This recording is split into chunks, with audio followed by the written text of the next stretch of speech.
ওয়ালাইকুম আসসালাম ওয়া রাহমাতুল্লাহি ওয়া বারাকাতুহু। إن الحمد لله نحمده ونستعينه ونستغفره ونؤمن به ونتوكل عليه ونعوذ بالله من شرور أنفسنا ومن سيئات أعمالنا من يهده الله فلا مضل له ومن يضلله فلا هادي له ونشهد أن لا إله إلا الله وحده لا شريك له ونشهد أن سيدنا وسندنا وحبيبنا وحبيب ربنا وطبيبنا وطبيب قلوبنا وأولانا ومولانا محمدا عبده ورسوله الذي أرسله بالحق إلى الخلق بشيرا ونذيرا وداعيا إلى الله بإذنه وسراجا منيرا أما بعد فأعوذ بالله من الشيطان الرجيم بسم الله الرحمن الرحيم اهدنا الصراط المستقيم صراط الذين أنعمت عليهم غير المغضوب عليهم ولا الضالين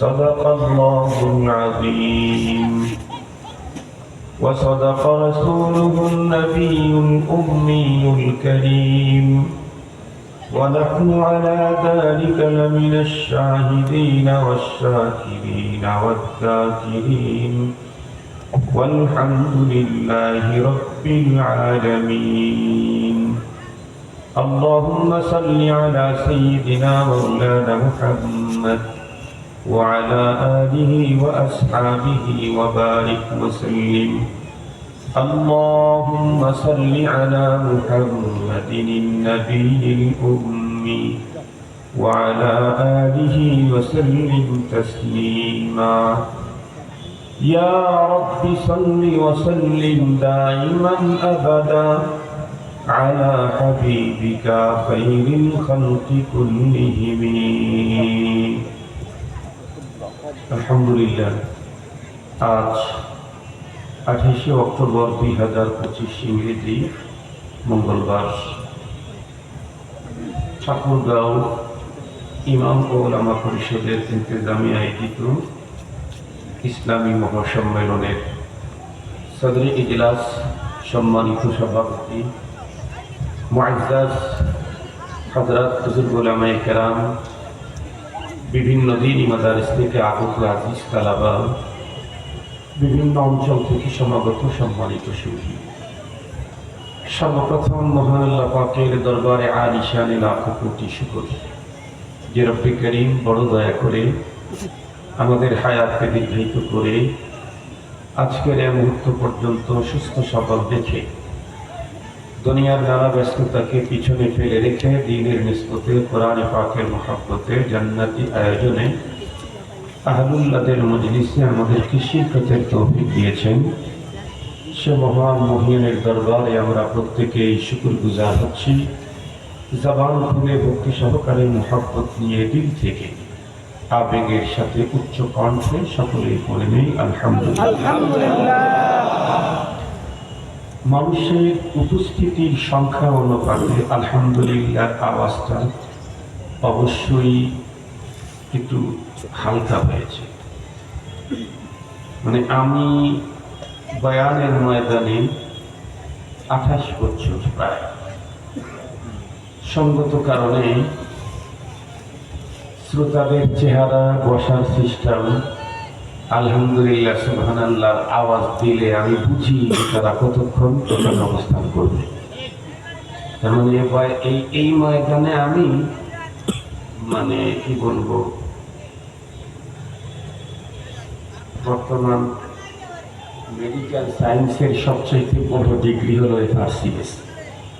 তো এই ময়দানে আমি এফআরসিএস করা 28 বছর ওয়াজ করি। এজন্য আপনারা কি 1 ঘন্টা সময় আমাকে সময় দিতে পারবেন? 1 ঘন্টা ইনশাআল্লাহ। আল্লাহ যদি তৌফিক দান করেন আমি 1 ঘন্টা 5-10 মিনিট কম হতে পারে, বেশি হতে পারে, এটা আমার টার্গেট। বাকি আল্লাহ আমাকে যতক্ষণ বলেন ততক্ষণ চলবে ইনশাআল্লাহ। আমি বয়ানের শুরুতেই 2টি কথা বলব। 1 নম্বর হলো, আমি কি আপনাদের কাছে একদম নতুন কেউ না, আপনাদের সাথে আমার পুরাতন সম্পর্ক। এ কারণে নতুন করে চিনবার জানবার তো কিছু নেই। 2 নম্বর, আমি অনুরোধ করব যারা মাহফিলের চতুর্দিকে বিলখুসুস মাদ্রাসার তোলাবা এবং ওলামা, তাদেরকে বিলখুসুস বলবো, সকল মুসলমানদেরকেই বলবো, বিলখুসুস ওলামা তোলাবাদেরকে বলবো, আপনারা যদি আমাদেরকে জিজ্ঞেস করেন যে হুজুর আপনি তো একটা গ্রামের ছেলে, সিরাজগঞ্জের অজপাড়া গ্রামে জন্ম, কথা বললে ভুল হবে না। আপনি তো একজন সাধারণ পরিবারের সন্তান, আপনার পড়ালেখাও তো গ্রামে, মিশকাত শরীফ পর্যন্ত বেতুয়া মাদ্রাসায়। শুধু এই দাওরা হাদিস বেতুয়া মাদ্রাসায় ছিল না, তাই দাওরা হাদিস পড়ার জন্য রহমানিয়ায় গিয়েছিলাম। দাওরা পর্যন্তই আপনি পড়েছেন, আর কিছু পড়েন নাই। শুনেছি আপনি নাকি কোনোদিন স্কুলের বারান্দাতেও যান নাই। তো আপনি, আল্লাহ তাআলা আপনাকে ওই পর্যন্ত কেমনে পৌঁছাইল? ঢাকা শহরের হাতে গোনা কয়েকটা কেন্দ্রীয় মসজিদের একটার খতিব, শুধু একটা না একাধিক মসজিদের খতিব। আপনি এ পর্যন্ত গেলেন কি করে? এটা যদি প্রশ্ন আমাকে আপনারা করেন, ওলামা তোলাবা, আপনারা না করলেও বাংলাদেশের অনেক ওলামা একরাম আমাকে কথা জিজ্ঞেস করেছে, হুজুর আপনি নাকি কোনোদিন স্কুলে পড়েননি? আমি বলছি জি। আমার আব্বাজান রহমাতুল্লাহি আলাইহি আমাদের কোনো ভাইকে, বোনকে, ভাইকে ছোটবেলাতেও স্কুলের বারান্দায় যেতে দেন না পড়াপড়ির জন্য। আব্বাজান রহমাতুল্লাহি আলাইহি ছোট থাকতে আমাদের কোনো ভাইকে প্যান্ট শার্ট কিনে দেন নাই পরনের জন্য। এরপরে আলহামদুলিল্লাহ আপনার ভাষা, উপস্থাপনা, উচ্চারণ সুন্দর হলো কেমনে? এ প্রশ্ন অনেকে করে আমার, আপনারাও যদি করেন তাহলে এর উত্তর আমার কাছে আছে। 1 নম্বর হলো যালিকা ফাদলুল্লাহি ইউতিহি মান ইয়াশা, এটা আল্লাহ পাকের বিশেষ দান, আল্লাহ যারে খুশি তারে দেন। দাবে হাকরা কাবিলিয়ত শর্ত নিস্ত, বলকে শর্ত কাবিলিয়ত দাদে নিস্ত। রব কাউকে কিছু দিতে চাইলে যোগ্যতা লাগে না, তবে রবের কাছ থেকে নিতে চাইলে যোগ্যতা অর্জন করা ছাড়া হয় না। উনি যদি দিতে চান তাহলে আর যোগ্যতা লাগে না। 2 নম্বরের কারণ হলো, একদম ছোটবেলা থেকেই আমার একটা টার্গেট ছিল, আমি কেমন হতে চাই, আমার একটা টার্গেট ছিল। একদম ছোটবেলায় যখন আমি বক্তা হওয়ার কল্পনা, পরিকল্পনা, স্বপ্ন, ধান্দা কোনটাই ছিল, তখনও আমি আল্লাহ পাকের কাছে বলতাম, আল্লাহ তুমি আমাকে শুদ্ধ ভাষায় কথা বলার তৌফিক দান করো। এবং শুধু দোয়াতেই আমি শেষ করি নাই, যে কোনো জায়গায় গিয়ে বসলে বড়রা আলোচনা করলে আমি গভীরভাবে, শুধুমাত্র মজমুন তাকেই গভীরভাবে নিতাম না, প্রতিটা শব্দে শব্দে লক্ষ্য রাখতাম যে কখন কোন শব্দটা ব্যবহার করে। অনেক বাংলা তর্জমাই আমার জানা ছিল না, কিন্তু সিয়াক সাবাকের দাগায় আমি বুঝে ফেলতাম যে এই শব্দটার এই তর্জমা হবে। আমি একটা একটা করে শব্দ বড়দের কাছ থেকে শিখেছি। আপনারা শুনলে অবাক হবেন। আমার প্রথম সার্ভিস, প্রথম খেদমত পাবনার একটা মাদ্রাসা, আটঘরিয়া থানা, ভরতপুর গ্রাম।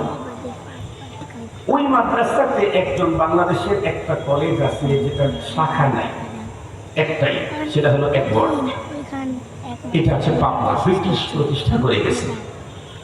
ওই কলেজে সেই সময় থেকে ওই কলেজের কেউ কোনো প্রফেসর হতে চাইলে তাকে বিসিএস লাগতো, তাছাড়া কেউ ওখানকার প্রফেসর হতে পারত না।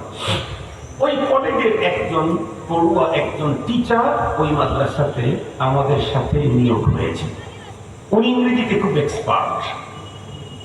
তো উনি আমার যেমন অন্তরের মধ্যে শুদ্ধ বাংলা শিখা আমার খুব আবেগ, ওনার অন্তরের মধ্যে উর্দু এস্তেলা, উর্দু পরিভাষা শেখা ওনার আবেগ। কারণ ওনার কাছে তো ইংরেজি আছে, বাংলা আছে, উর্দু আরবি নাই। এই জন্য এটা নেওয়ার জন্য উনি খুব আগ্রহী। আমার কাছে আরবি আছে, উর্দু আছে, ফার্সি আছে, বাংলাটা তত উন্নত নাই, ইংরেজি নাই। আমার আবেগ হলো আমি এই দুইটা নেব। পরে আমরা দুই ওস্তাদ পরস্পরে আমরা সন্ধি করলাম, চুক্তি করলাম যে আমি আপনাকে উর্দু আর আরবি পরিভাষা শিখে, আপনি আমার ইংরেজি আর বাংলা সুন্দর করে শিখে। চলতেছি, আমি তখন মুদাররিস, আমি তখন ওস্তাদ, মেহনত করতেছিলাম। যে কোনো মুহূর্তে যদি কোনো বড়দের কোনো আলোচনা হতো, একদম 100% মিয়া আওয়াজ জিয়াদা, ওভার 100 গুরুত্বের সাথে আমি প্রতিটি কথা শুনতাম। আমি আমার জীবনের গুরুত্বের সাথে কথা শুনে কি পেয়েছি আপনাদেরকে বলছি। মানুষ যত ছোটই হোক, তার টোটাল আলোচনার মধ্যে দু চারটা কথা অনেক চমৎকার থাকে, যে কথাটা অনেক বড় মুখ থেকেও বের হয় নাই, ছোট মুখ থেকে বেরিয়ে গেছে। আমি যদি লম্বা 1 ঘন্টা পর্যন্ত ধৈর্যের সাথে আলোচনা শুনতে থাকি, হয়তো 1 ঘন্টা আলোচনা 75% আমার জানা, কিন্তু দেখবেন কমপক্ষে 25% অজানা কথা ওর ভিতরে মিলেই যাবে। অথবা 100% আমার জানা, কিন্তু উপস্থাপনার যে পদ্ধতি, হারগুলে রাবঙ্গ বয়ে দিয়ে গাছ। একই সূরাতুল ফাতিহার তাফসীর আব্দুল বাসিতের জবান থেকে শুনলে একরকম লাগবে, গাজী ফজলুল করিমের জবান থেকে শুনলে আরেক রকমের লাগবে, রেজাউল করিম আবরারের জবান থেকে শুনলে আরেক রকমের লাগবে। সূরা ফাতিহা একটাই, কিন্তু এক একজনের জবানে এক এক রকম আল্লাহ তাআলা দিয়েছে। এই জন্য যে সমস্ত ছেলেরা আগামী দিনে বড় হতে চাও, শুধু আমি না, আল্লামা শেখ সাদী রহমাতুল্লাহ আলাইহি, তাকে জিজ্ঞেস করা হয়েছিল আপনার ব্যাপারে, আপনার লাইফ হিস্টোরিতে এসেছে, আপনার মস্তিষ্ক একদম ধত ছিল, আপনি তো পড়তে গিয়ে ফিরে এসেছিলেন, মাথায় ঢোকে না, এরপরে আপনি বিশ্ব বিখ্যাত দার্শনিক হলেন কি করে? উনি উত্তর করলেন 2টা গুণের মাধ্যমে আল্লাহ আমাকে বানিয়েছে। 1 নম্বর, আমি যেটা জানতাম না, যে কোনো কারোর কাছ থেকে ওইটা জানতে আমি লজ্জা করতাম না। সে আমার লেভেলের হোক আর আমার চেয়ে ছোট হোক, সে যদি এটা জানে, তার কাছ থেকে আমি জানতে লজ্জা করতাম না। এই কারণে আমার নলেজ বেড়ে গেছে। 2 নম্বর হলো, একটা কথা আমি 99 বার শুনেছি, সেম সেই কথাটাই আরেকজন আলোচনা শুরু করলো। প্রথমবারে যেমন গুরুত্বের সাথে শুনেছি, 100 বারের বেলায় সেম গুরুত্ব দিয়ে শ্রবণ করেছি। আল্লাহর মেহেরবানিতে আমাদের এই 2 চরিত্রের একটাও নেই। কথা বলেন না কেন? এই 2 চরিত্রে একটাও নেই। কথা মাথা বের করার সাথে সাথে ও এটা তো আমি জানি, এই চরিত্র হলো অধিকাংশ মানুষের। এ কারণে আমাদেরকে জাহালত একদম চেপে বসেছে, আমাদের ভিতরে জাহালত। সত্যিই যদি আপনি বড় হতে চান, তাহলে আপনাকে শেখ সাদী আলাইহির রহমার মতো এই 2 গুণে গুণান্বিত হতে হবে। মুহতারাম হাজিরিন, শুধু আজকের আলোচনার জন্য এই দিক নির্দেশনা না, যতদিন বেঁচে আছেন ততদিন পর্যন্ত আপনারা অবাক হবেন, আমার নাতি ছাত্র যদি ওয়াজ করে আর ওয়াজের আওয়াজ যদি আমার কানে যায়, আমি যেখানে অবস্থান করি, শব্দ কথা বলি মুখে মুখে, কান থাকে ওয়াজের দিকে আমার। আল্লাহ শুকর। দুই কারণ, একটা হলো আমি তো পরবর্তীতে বাইরে যাব, ওনার আলোচনা আমারটা এক হয়ে গেলে তো হলো না। দ্বিতীয় নাম্বার কারণ হলো, ও ছোট হলে কি হবে, ওর ভিতরেও দুই একটা খুবিয়া থাকতেই পারে। এই জন্য আমি আপনাদের সবাইকে অনুরোধ করব, আপনারা যেমন চাঁদা দিয়েছেন মাহফিলের একদম শেষ মুহূর্ত পর্যন্ত আজমত গুরুত্বের সাথে আলোচকের আলোচনাগুলি শুনবেন, চাঁদার চাইতে বেশি মুস্তাফা হবে। চাঁদা দিয়ে যতটুকু উপকৃত হয়েছেন তার চাইতে বেশি পাবেন। মুহতারাম হাজিরিন, আমি আমার আলোচনার দিকে যেতে চাই। আমি আজকে আপনাদের খেদমতে কোন সাবজেক্ট, কোন বিষয়, কোন আয়াত, কোন সূরা নিয়ে আলোচনা করব ইতিমধ্যে আপনারা জেনে ফেলেছেন। কারণ আমি যে আয়াতগুলি তেলাওয়াত করেছি এটা আল্লাহর কোরআনে প্রথম সূরার শেষের কয়েকটা আয়াত। কোরআন শরীফের সবচেয়ে বহুল পঠিত সূরার নাম সূরা ফাতিহা। বহুল পঠিত, নামাজের প্রতিটি রাকাতে রাকাতে পড়তে হয়। একজন মানুষ যদি সারা জীবন সারাদিন একটা আয়াত না তেলাওয়াত করে চলবে, কিন্তু নামাজের মধ্যে সূরাতুল ফাতিহা তেলাওয়াত না করলে আর কথা বলেন না কেন, চলবে কি? নামাজ হবে কি? ইচ্ছাকৃত যদি সূরাতুল ফাতিহা তরক করে তাহলে সহু সিজদা দিয়েও নামাজ হবে না। অনিচ্ছাকৃত যদি তরক হয়ে যায় তবুও জরিমানা দিতে হয়। ভুল হইল কেন? এই জন্য এক্সট্রা সিজদা দেয়। এই আয়াতে সূরার শেষের কয়েকটা আয়াত আমি তেলাওয়াত করেছি।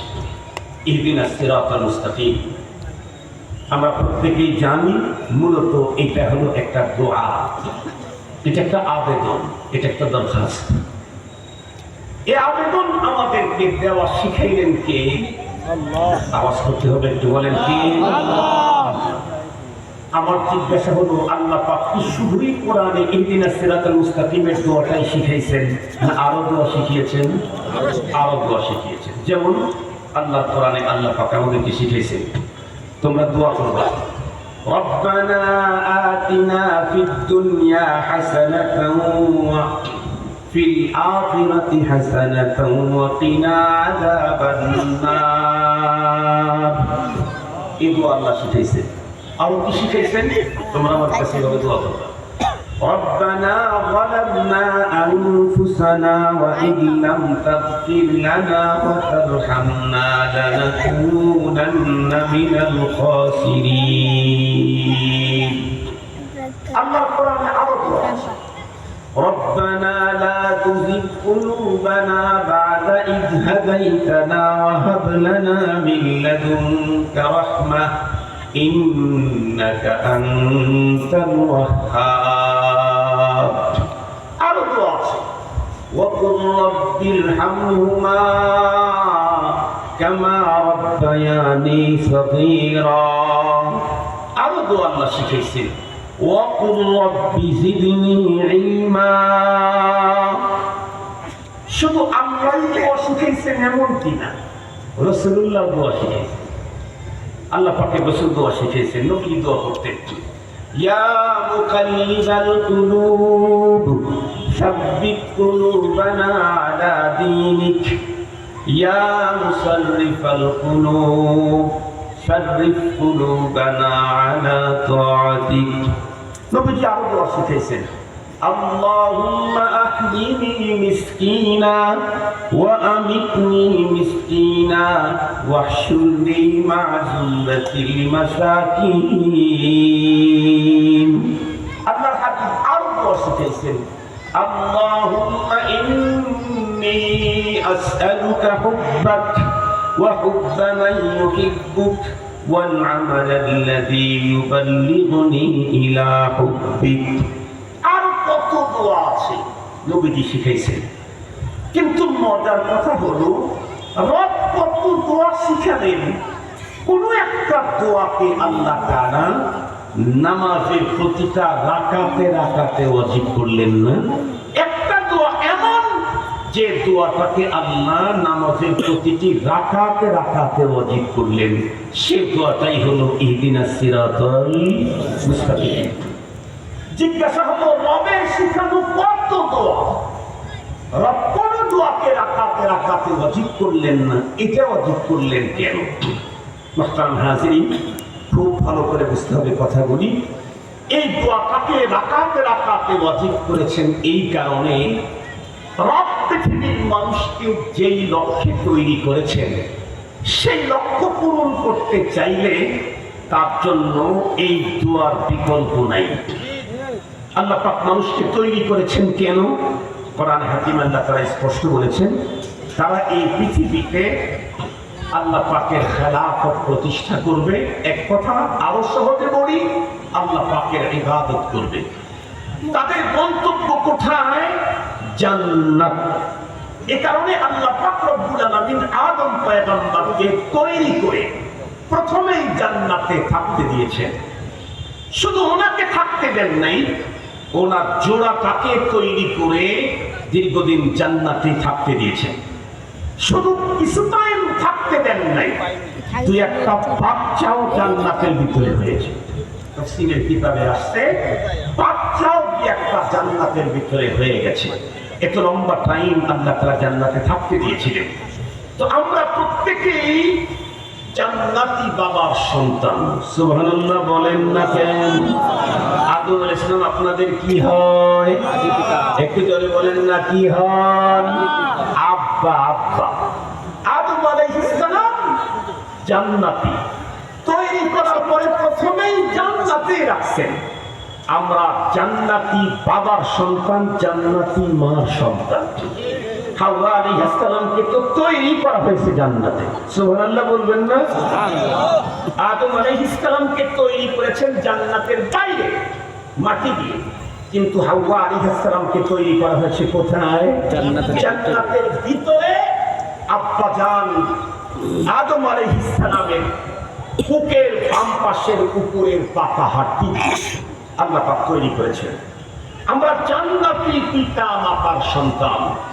আর পৃথিবীর যত মুসলমান আছে সবগুলার জীবনের সর্বশেষ চাওয়া মরণের পরে আল্লাহর জান্নাতে যাওয়া। কি বললাম?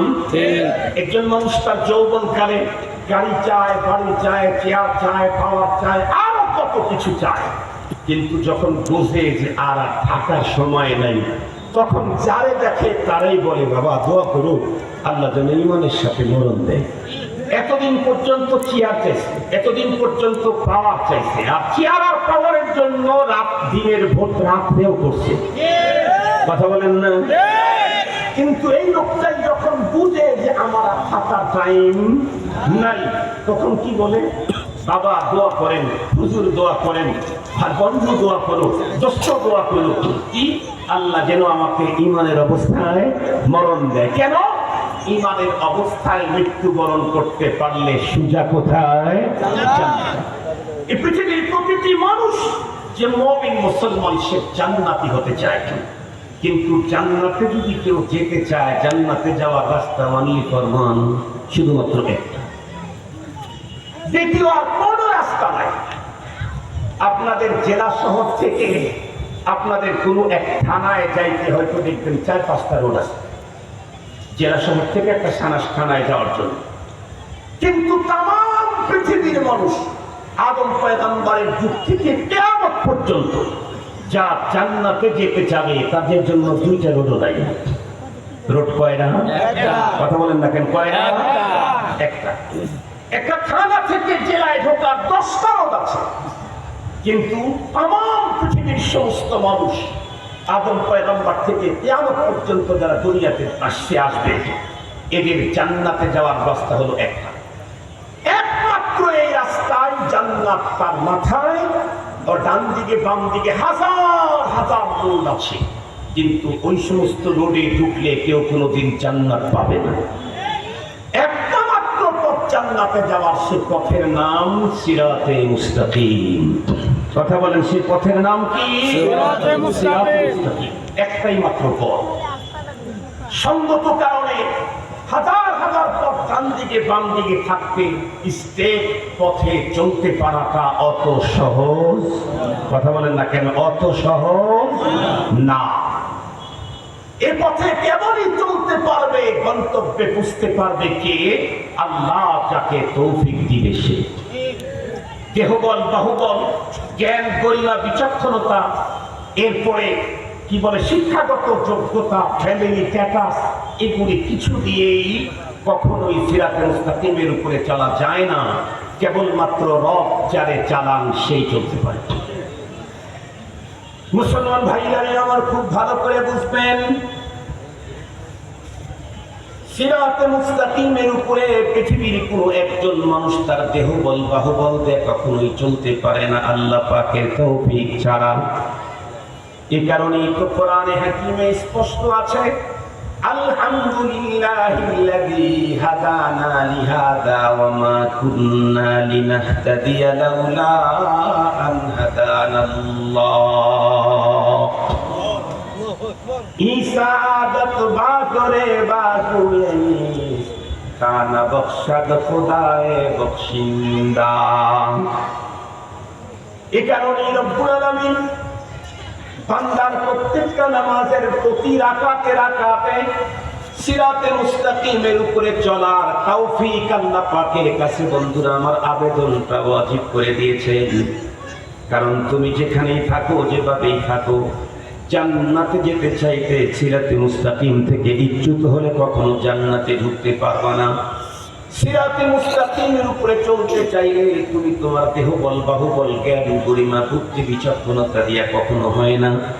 এমনকি খুব ভালো করে বুঝবেন, এমনকি কোনো নবী রাসূল চেষ্টা করলেও কাউকে সিরাতে মুস্তাকিমের উপরে উঠাইয়া গন্তব্য পর্যন্ত পৌঁছাইতে পারে না, যদি রব্বুল আলামিন কারো ব্যাপারে সিদ্ধান্ত না দেন। বিষয়টাকে বুঝবার জন্য একটা মাত্র ঘটনা বললেই বুঝে আসবে। আমরা প্রত্যেকেই জানি ইসলামের প্রাথমিক যুগে বন্ধুরা আমার ক্রাইসিস পিরিয়ডে ইসলামের জন্য যত মানুষ সহযোগিতা করেছে তাদের তালিকার ভিতরে একজন মানুষের নাম আছে, যদিও উনি মুসলমান হন নাই, কিন্তু তার নাম ইসলামী ইতিহাসের পাতায় পাতায় আছে। উনি হলেন বিশ্বনবীর চাচা খাজা আবু তালেব।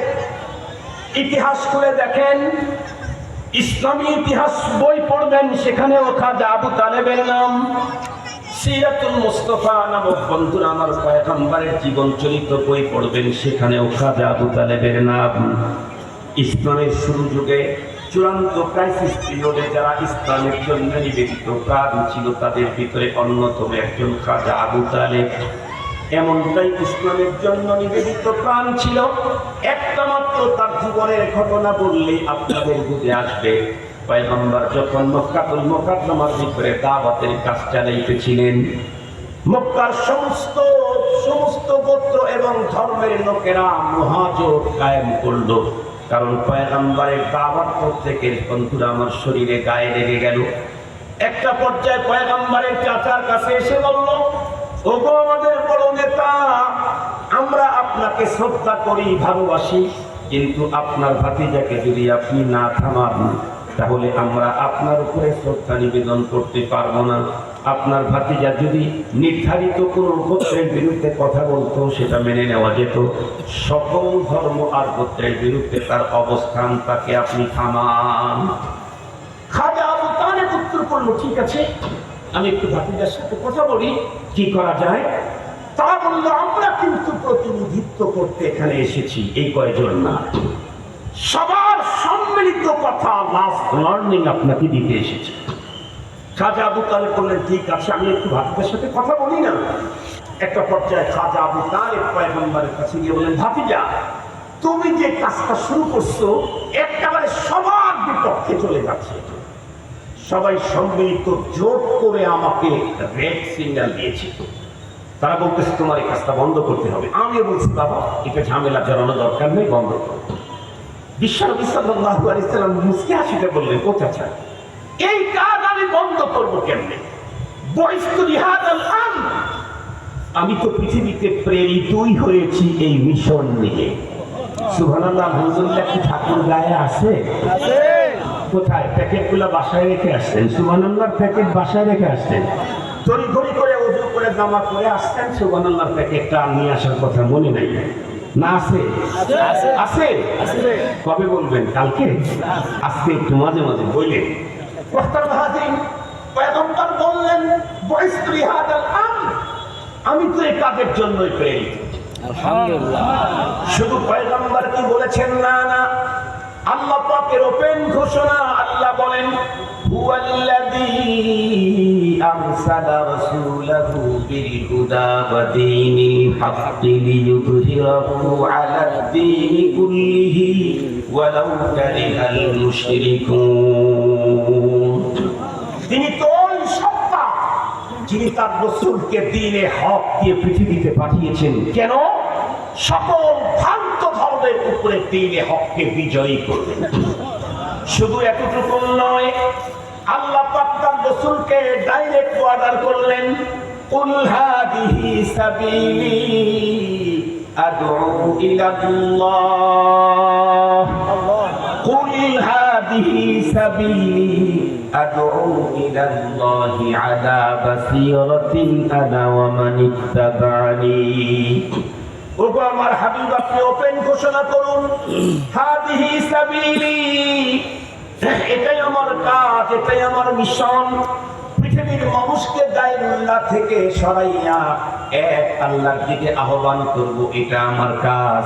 পয়গম্বর এমন উত্তর দিলে খাজা আবু তালেব মুস্কি হাসি দিয়ে বললেন, বেটা তাহলে আর কোনো পেরেশানি নাই, তুমি তোমার মিশনের কাজ তোমার ইচ্ছা মতো চালাইতে থাকো। যতক্ষণ পর্যন্ত আমার দেহের ভিতরে জান আছে ততক্ষণ পর্যন্ত মিয়া বাসি আদা ওভার 100 তোমাকে সহযোগিতা করেই যাব। কি সহযোগিতা খাজা আবু তালেবের! যেমন কথা তেমন কাজ। মক্কার লিডারেরা দেখলো কি রে, বড় নেতাকে বলার পরেও তার ভাতিজার দাওয়াতের মিশন তো বন্ধ নেই, আগের চেয়ে আরো পেট পান। তখন বললো, এখন আর নেতার কাছে যাওয়া দরকার নেই, সিদ্ধান্ত নেব। সিদ্ধান্ত কি? খাজা আবু তালেবের পুরা পরিবারকে বয়কট করো। 100% সম্মিলিত সিদ্ধান্ত। খাজা আবু তালেবের ফ্যামিলির কোন একটা সদস্যের সাথে কেউ কথা বলতে পারবে না। তারা কেউ সালাম দিলে উত্তর দিতে পারবে না, সালাম দেওয়ার প্রশ্নই আসে না। তাদের কাছে কোনো কিছু বিক্রি করতে পারবে না, তাদের কাছ থেকে কোনো কিছু খরিদ করতে পারবে না। তারা কারো কাছে এসে বসতে চাইলে জায়গা দিবে না, তোমরা তাদের কাছে বসার প্রশ্নই আসে না। এক কথা 100% তাদের থেকে একদম ছিন্ন। 3 বছর পর্যন্ত কঠিন বিভৎস এক ভয়ঙ্কর সময় পার করল। জীবন বাঁচানোর তাগিদে খাজা আবু তালেবের মতো এক ভদ্র নেতা, সম্মানিত মান্যবর ব্যক্তি, জীবন বাঁচানোর তাগিদে শেষ পর্যন্ত গাছের লতা পাতা খেয়েছিল, তবু ইসলামের সহযোগিতা থেকে পিছপা হয় নাই। এই লোকটা যখন মৃত্যুর সময় ঘনিয়ে আসলো, মাঝে মাঝেই পয়গম্বর তার চাচাকে বলতেন, চাচা ইসলামের জন্য আপনার কোরবানি তো ইতিহাস হয়ে থাকবে, কিন্তু আপনি যদি সিরাতে মুস্তাকিমের উপরে না আসেন তো আপনার বড় পারে তো আমি আপনার ব্যাপারে কিছু করতে পারবো না। চাচা তখন বলতেন, বাবা তোমার দিনে হক আমি জানি, কিন্তু আমি মানতে পারতেছি না। একদম অন্তিম মুহূর্ত যখন শুরু হলো, মক্কার লিডারেরা তখন চিন্তা করলো, এই সময় তো মুহাম্মদ সাল্লাল্লাহু আলাইহি ওয়াসাল্লাম তার চাচাকে কিছু বললে হয়তোবা কালেমা পড়েই ফেলবে, ইসলামের উপরে চলেই যাবে, সিরাত মুস্তাকিমের স্বীকৃতি দিয়েই ফেলবে। এজন্য চতুর্দিকে তার চাচার চতুর্দিকে সবচেয়ে বড় তারা ঘিরে ফেলবে। বিশ্বনবীজি ঢুকেই দেখেন অবস্থা বেগতিক, আমাকে কথাই বলতে দিবেন। পয়গম্বর বললেন, এটা আমার চাচা, আমাকে এখানে কথা বলার আমার রাইটস, আমাকে এখানে ঢুকতে দিতে হবে। এক পর্যায়ে শেষ পর্যন্ত ঢুকলেন। পয়গম্বর তার চাচার কানের সাথে মুখ মোবারক লাগায় বললেন, চাচা শুধুই একবার বলেন লা ইলাহা ইল্লাল্লাহ মুহাম্মাদুর রাসূলুল্লাহ। ওপেন বলা দরকার নেই, যদি ওপেন বলতে পারেন বলেন। বললেন এটা সম্ভব না, নবীজি বললেন, তাই আমি আমার কানটা আপনার মুখের সাথে লাগাই, শুধু আমি শুনবো, আপনিও শুনবেন না। খাজা আবু তালেব বলল, বাবা আমি তোমার দিন দিনে হক আমি জানি, কিন্তু সারা জীবন কাটাইলাম বাপ দাদা ধর্মের উপরে, একদম মৃত্যুর আগ মুহূর্তে তোমার দিন যদি অর্জন করি, মানুষ সারা জীবন বকাঝকা করবে, এটা নিতে চাচ্ছি না। পয়গম্বর যখন পেরেশান, বারবার চেষ্টা করতেছিলেন, আল্লাহ পাক রব্বুল আলামিন মেসেজ পাঠিয়ে দিলেন, জিবরাইল আমিনকে পাঠাইলেন পয়গম্বরের কাছে। জিবরাইল আমিন এসে পয়গম্বরকে বললেন, আল্লাহ পাক মেসেজ পাঠিয়েছেন, সেটি হলো ইন্নাকা লা তাহদি মান আহবাবতা ওয়ালাকিন্নাল্লাহা ইয়াহদি মান ইয়াশা। ওগো হাবিব আমার, আপনি যাকে খুশি তাকে গন্তব্যে পৌঁছাইতে পারেন না, আমি যারে খুশি তারে গন্তব্যে পৌঁছিয়ে দিই। তর্জমাটা মনে রাখতে হবে। হেদায়েত শব্দের আরবি শব্দ, এর অর্থ হলো দুইটা। হেদায়েত মানে রাস্তা দেখানো, ইরাআতুত তরিক আরবি বলা হয়। আর একটা হেদায়েত মানে গন্তব্যে পৌঁছিয়ে দেওয়া, আরবি বলা হয় ইসাল ইলাল মাতলুব। হেদায়েত শব্দটা যদি আল্লাহর দিকে নিসবত হয়, তখন তার অর্থ হলো গন্তব্যে পৌঁছিয়ে দেওয়া। এই অর্থে হেদায়েত একমাত্র আল্লাহর হাতে। রাস্তা দেখানো অর্থের হেদায়েত, এজন্য নবী দুনিয়াতে আল্লাহ তাআলা পাঠিয়েছেন হাদিয়া, মুবাশশিরা, নাযীরা, বাশীরা। এটা হলো পথ দেখানো। এ পর্যন্ত আলোচনার দ্বারা কি বুঝলাম? নামাজ পড়ি, রোজা রাখি, মডেল মসজিদ তৈরি করলাম, এতিমখানা, বৃদ্ধাশ্রম বানাইলাম, এগুলি এক কথা, কিন্তু সিরাতে মুস্তাকিমের উপরে টিকে থাকা এটা আর একটা কথা। কথা বলেন না কেন? কথা বলেন না কেন? এমনিতেই ইহদিনাস সিরাতাল মুস্তাকিমের শুরু করি নাই, এমনি না। এদেশে বিগত 19 সালে বিশ্ব স্বাস্থ্য সংস্থা কমিটমেন্ট করেছিল কি, মানুষগুলাকে এখন হোম কোয়ারেন্টাইনে ঢুকাইতে হবে, বাসার ভিতরে থাকতে হবে। কেন? সারা দুনিয়াতে এখন কোভিড-19 এই ভয়ঙ্কর ভাইরাস ছড়ে গেছে। সেই ভাইরাস থেকে মুক্ত থাকার জন্য ফেস মাস্ক, এরপরে পিপি, এরপরে হাত ধোয়ার কর্মসূচি, এরপরে হোম কোয়ারেন্টাইন, এরপরে মসজিদের ভিতরে এক কাতার পরে পরে আবার 1.5 হাত পরে পরে দাঁড়ানো। কথা বলেন না কেন? সেই সময়ে স্বাস্থ্য সংস্থা যা বার্তা দিত, সরকার তাদের সেই ফর্মুলাকে বাস্তবায়নের জন্য হাজার হাজার কোটি টাকা ব্যয় করেছে। দুঃখের সাথে বলতে হয়, এই পৃথিবীর স্বাস্থ্য সংস্থার নেতারা মানুষের স্বাস্থ্য বিষয়ক যেই সমস্ত নির্দেশনা দেয়, সেখানে ভেজাল আর ঝামেলা হওয়ার সম্ভাবনা আছে। কিন্তু এদেশের ধর্মীয় নেতারা মানুষের ঈমান আকীদার যে ফর্মুলা দেয়, সেখানে কোন রকমের জাল ভেজালের সম্ভাবনা নাই। এদেশের মুসলমানদের স্বাস্থ্যের তুলনায় ঈমানের দাম কম। কথা বলেন না কেন? কথা বলেন না কেন? আপনার কাছে কি স্বাস্থ্যের দাম বেশি না ঈমানের দাম বেশি? আপনার কাছে স্বাস্থ্যের দাম বেশি না আমানের দাম বেশি?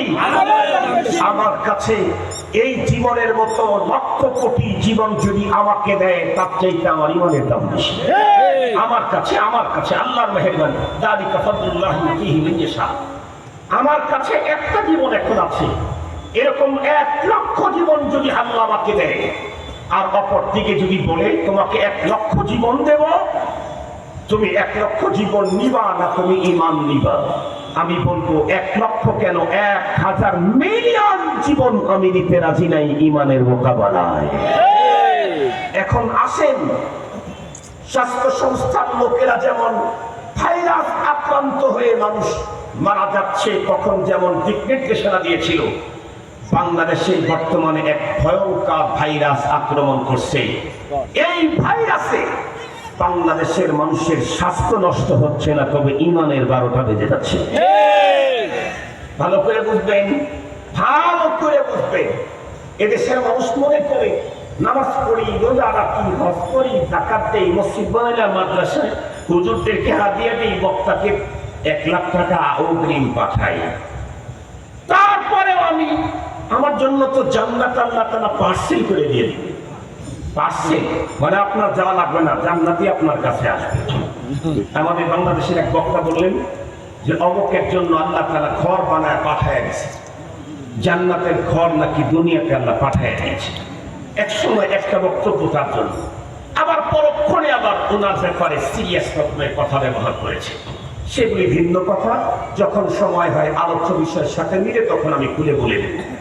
আমি যে কথাটা বুঝাইতে চাচ্ছি, খাজা আবুল তালেব ইসলামের জন্য যা করেছে, আমার আপনার মতো 10 লক্ষ মুসলমানকে এক জায়গায় করলেও ইসলামের জন্য ওই পরিমাণ কোরবানি হয় নাই। কথা বলেন না কেন? কথা বলেন না কেন? কিন্তু খাজা আবুল তালেব এত কিছু করলে কি হবে? সিরাতে মুস্তাকিমের উপরে ছিল কি? এখন বলেন, পয়গম্বর নবীদের নবী হওয়ার পরেও হাজার চেষ্টা করে তাকে সিরাতে মুস্তাকিমের উপরে উঠাইতে পারেন নাই। কেন?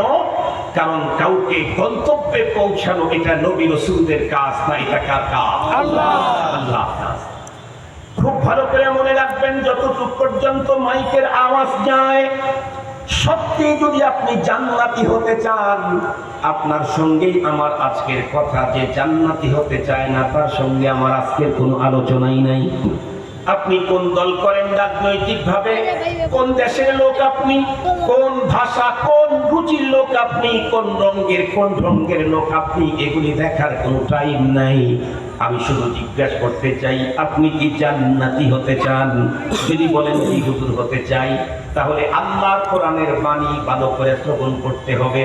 আল্লাহ পাক রব্বুল আলামিন একমাত্র শুধুমাত্র সিরাতে মুস্তাকিমের উপরে যারা চলবে তারাই জান্নাতের বন্ধুরা আমার পথের যাত্রী হতে পারবে। তাদের গন্তব্য হবে জান্নাত। অন্য কোনো মানুষ বন্ধুরা আমার জান্নাতি হতে পারে না। এখন প্রশ্ন হলো, হুজুর এই কারণেই রব্বুল আলামিন এই পথে চলার জন্য আল্লাহ পাকের কাছে সব সময়ের জন্য আবেদন জমা দিতে হবে কেন? দেখেন, যে এলাকার ভিতরে ডেঙ্গু বন্ধুরা আমার খুব বেশি প্রভাব হয়, ওই এলাকার মানুষ দিনের বেলাতে ঘুমাইতেও মশারি লাগায়। গ্রামগঞ্জে থাকেন তো উত্তরবঙ্গে ভালো করে বেশি জানেন না।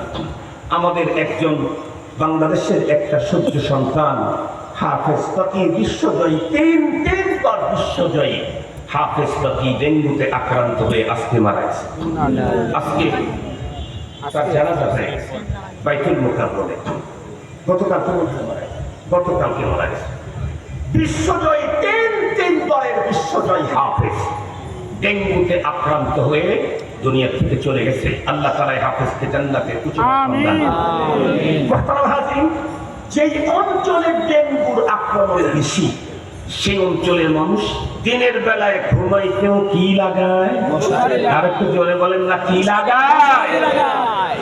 যেই এলাকাতে ঈমান বিধ্বংসী ভাইরাস, সেই অঞ্চলের মানুষকে প্রতি রাকাতে ইহদিনাস সিরাতাল মুস্তাকিমের মশারি লাগানো ছাড়া ঈমান নিয়ে কবরে যাওয়া সহজ নয়। এজন্য রব্বুল আলামিন প্রতিটা রাকাতে দোয়া ঠিক করেছেন। জান্নাতি হতে চাও, এই রাস্তা ছাড়া তো অন্য রাস্তায় জান্নাতে যাওয়ার আর কোনো কায়দা নাই। এখন কথা হলো, তো বুঝলাম তো প্রতি রাকাতে ইহদিনাস সিরাতাল মুস্তাকিম বলবো, কিন্তু সে রাস্তা কোনটা? ইহদিনাস সিরাতাল মুস্তাকিম যেটা আমি তো চিনে চলতে হবে, এ পথটা কোনটা? এই ব্যাপারে আলোচনা করতে চাইলে তো লম্বা টাইম লাগবে। আমি সংক্ষেপে আপনাদেরকে বলি, ইহদিনাস সিরাতাল মুস্তাকিমের তাফসীরে আল্লামা ইবনে কাসীর রাহিমাহুল্লাহ অনেকগুলি তথ্য লিখেছেন। তার ভিতরে দুইটা তথ্য আমি আজকে বলব। এক নাম্বার, উনি বলেন মুহাক্কিকিনদের বিভিন্ন মতামত এক জায়গায় করলে যেটা পাওয়া যায় সেটি হলো মুতাবাআতুল্লাহি ওয়া রাসূলিহি। সিরাতে মুস্তাকিম হলো আল্লাহ এবং তার রাসূলের অনুকরণের পথ। কার পথ চলে বলেন? আল্লাহ এবং তার রাসূলের অনুকরণের পথ। তার মানে আমার জীবনের শুরু থেকে শেষ পর্যন্ত, ঘুম থেকে জাগ্রত হওয়া থেকে আবার ঘুমে যাওয়া পর্যন্ত টোটাল লাইফ স্টাইল চলবে কার অনুকরণে? আল্লাহ এবং তার রাসূলের অনুকরণে। কার ডিজাইনে? সহজ কথা বলেন, শরীয়তের ডিজাইনে। কথা বলেন, কার ডিজাইনে? টোটাল লাইফ আল্লাহ রাসূল ইসলামের ডিজাইনে চলবে, আমার চুল কাটাটাও ইসলামী ডিজাইনে চলবে, আমার পায়জামা পরা, প্যান্ট পরা, লুঙ্গি পরাটাও ইসলামী ডিজাইনে চলতে হবে, আমার চাওনিটা ইসলামী ডিজাইনে চলতে হবে, আমার বক্তব্য কথা বলা ইসলামী ডিজাইনে হতে হবে। এই হলো এক নাম। দ্বিতীয় নাম্বার কি তাফসীর? দ্বিতীয় নাম্বার তাফসীর হলো আহলে সুন্নাত ওয়াল জামাতের পথটাই হলো সিরাতুল মুস্তাকিম। সুবহানাল্লাহ বললেন না? আমাদের প্রত্যেকেরই জানা আছে বিশ্বনবী সাল্লাল্লাহু আলাইহি ওয়াসাল্লাম সাহাবায়ে কেরামদেরকে বলতেছিলেন, আমার সাহাবীরা তোমরা শোনো, বনি ইসরাইলের লোকেরা ৭২ দলে বিভক্ত ছিল, আমার উম্মতের ভিতরে দল একটা বেড়ে ৭৩টা দল হবে, তবে মনে রেখো এদের ভিতরে প্রত্যেকেই জাহান্নামে যাবে, শুধুমাত্র একটা দল জান্নাতি হবে। সাহাবায়ে কেরাম জিজ্ঞাসা করলেন, তারা কারা যারা একটা মাত্র দল জান্নাতে যাবে? নবীজি উত্তর করলেন, মা আনা আলাইহি ওয়া আসহাবি, আমি নবীজি এবং আমার সাহাবী তোমরা এই জামাতে সাহাবীদের পথ আর মর্যাদা অনুকরণ করবে, তারাই কেবলমাত্র জান্নাতে যাবে, অন্য কেউ সরাসরি জান্নাতে যেতে পারবে না। খুব ভালো করে বুঝবেন কথাগুলি। এ কারণেই মুহাদ্দিসিন মুফাসসিরিনে কেরাম বলেন, সিরাতে মুস্তাকিম হলো আহলে সুন্নাত ওয়াল জামাতের পথ। খুব ভালো করে বুঝবেন, আহলে সুন্নাত ওয়াল জামাতের পথ মানে নবীর পথ এবং সাহাবায়ে কেরামের পথ। নবীজি এবং সাহাবী যেই পথ মতের উপরে প্রতিষ্ঠিত, আমি আপনি সেই মতের উপরে, পথের উপরে চললেই কেবল জান্নাতে যেতে পারবো, এটাই সিরাতে মুস্তাকিম। এখন বলেন তো দেখি, আল্লাহ পাক যাদের পথে চলার জন্য আমাকে বন্ধুরা আমার দোয়া শিখিয়ে দিলেন, তারা হলেন নবী এবং সাহাবী। এখন আমি পরবর্তী জীবনে এসে সেই নবীর উপরে আর সাহাবীর উপরে যদি কলম লাগাই, তাহলে বলুন তো দেখি, সব কিছু অর্জন হলেও সিরাতে মুস্তাকিমের উপরে থাকার সম্ভাবনা নাই। অনেক কিছু হতে পারে, অনেক কিছু হতে পারেন, কিন্তু নবী আর সাহাবীদের পথ হলো সিরাতে মুস্তাকিম। সেই নবী আর সাহাবীদের ব্যাপারে যদি কলম ওঠে, তাহলে আর যাই হোক সিরাতে মুস্তাকিমের উপরে থাকার কোনো সুযোগ নাই। কথা বলেন না কেন? শুধুই কি আল্লাহর পয়গম্বর বলেছেন? না না না, সাহাবায়ে কিরামদেরকে ফলো করার কথা স্বয়ং আল্লাহ বলেছেন। আল্লাহ বলেন, খুব ভালো করে বুঝবেন, আস-সাবিকুনাল আউয়ালুনা মিনাল মুহাজিরিনা ওয়াল আনসার ওয়াল্লাযীনা ইত্তাবাউহুম বিইহসান রাদিয়াল্লাহু আনহুম ওয়া রাদু আন ওয়া আ'আদ্দা লাহুম জান্নাতিন তাজরি তাহতাহাল আনহার। ভালো করে বুঝবেন আল্লাহ কি বলেন, আমার নবীর সাহাবী, সাবিকিন আউয়ালিন, আনসার হোক আর মুহাজির হোক, তাদের প্রত্যেকের উপরে আমি আল্লাহ রাজি আর খুশি। আল্লাহু আকবার বলবেন না? আল্লাহ নিজে বলেন, আমার নবীর সাহাবী, সাবিকিন আউয়ালিন, আনসার হোক আর মুহাজির হোক, তাদের প্রত্যেকের উপরে আমি রাজি আর খুশি। রব যাদের উপরে খুশি হওয়ার কথা কোরআনে ঘোষণা করেছেন, সেই জামাতের কোনো একজনের বিরুদ্ধে কলম লেখা আর যাই হোক বন্ধুরা আমার ইমানদারের পরিচয় হতে পারে না। সবচেয়ে বড় কথা হলো, সাহাবী তো এখন নেই, তারা তো 1400 বছর আগেই পৃথিবী থেকে চলে গেছেন। সেই সাহাবীদেরকে নিয়ে আমার কেন এত গবেষণা করে বিপদগামী হতে হবে? সে যদি এখন আমার রাজনৈতিক প্রতিপক্ষ হতো, সে যদি এই মুহূর্তে হাজির থাকতো, তাদের ব্যাপারে কথা বলতে গেলে সেটা না হয় কোনো ভাবে 1 সেকেন্ডের জন্য মেনে নিলাম, কিন্তু যারা চলে গেছেন 1400 বছর আগে, আর আল্লাহ আমাকে অর্ডার করেছেন তাদের অনুকরণ করার জন্য, যাকে অনুকরণ করার জন্য আমি অর্ডার প্রাপ্ত হয়েছি, তার সমালোচনা করবার কোন রাইট আমার নাই। আল্লাহ পাকের কোরআন আল্লাহ তাআলা বলেন, শুধুই সাহাবীদের উপরে আমি রাজি আর খুশি না, তাদের জন্য জান্নাত রেডি করে রাখছি। সুবহানাল্লাহ বললেন না? শুধুই কি সাহাবীদের জন্য জান্নাত রেডি? আল্লাহ বলেন, না না না, আরো এক গ্রুপের জন্য জান্নাত রেডি। কে তারা? কারা? ওয়াল্লাযীনা ইত্তাবাউহুম বিইহসান। কিয়ামত পর্যন্ত সাহাবায়ে কেরামের পথ আর মতের উপরে যারা চলবে, আল্লাহ বলেন আমি তাদের উপরে খুশি, তাদের জন্য জান্নাত রেখেছি। এ পর্যন্ত আলোচনায় কি বুঝলেন? নবীর পথ, সাহাবীদের পথ, সিরাতে মুস্তাকিম। কথা বলেন না কেন? নবীর পথ, সাহাবীদের পথ, সিরাতে মুস্তাকিম। তাই আমাকে নবীর পথে চলতে হবে, সাহাবীদের পথে চলতে হবে। যার পথে চলতে হবে তার সমালোচনা করার কোনো অধিকার আমার নেই। আল্লাহ পাক আমাদেরকে হেফাজত করুন। দুই নাম্বার কথা হলো, আমরা সিরাতে মুস্তাকিম বলতে কোনটা যদি বুঝতে ভুল হয়, সমস্যা হয়, আবার কোন জাতীয় কথা বলবো, এজন্য রব আমাদেরকে দোয়া সিরাতে মুস্তাকিমটাকে আরো অজাহার করে দিলেন, স্পষ্ট করে দিলেন। কেন? রাস্তা যেহেতু একটাই, হঠাৎ মিস হয়ে গেলে তো জাহান্নাম। সঙ্গত কারণে রাস্তাটাকে 100% নিট এন্ড ক্লিন, স্বচ্ছ, ফ্রেশ করে রাখা দরকার। আল্লাহ পাক শিখিয়ে দিলেন। সিরাতে মুস্তাকিম চিনলা না? সিরাতে মুস্তাকিম সঠিক রাস্তা চিনলা না?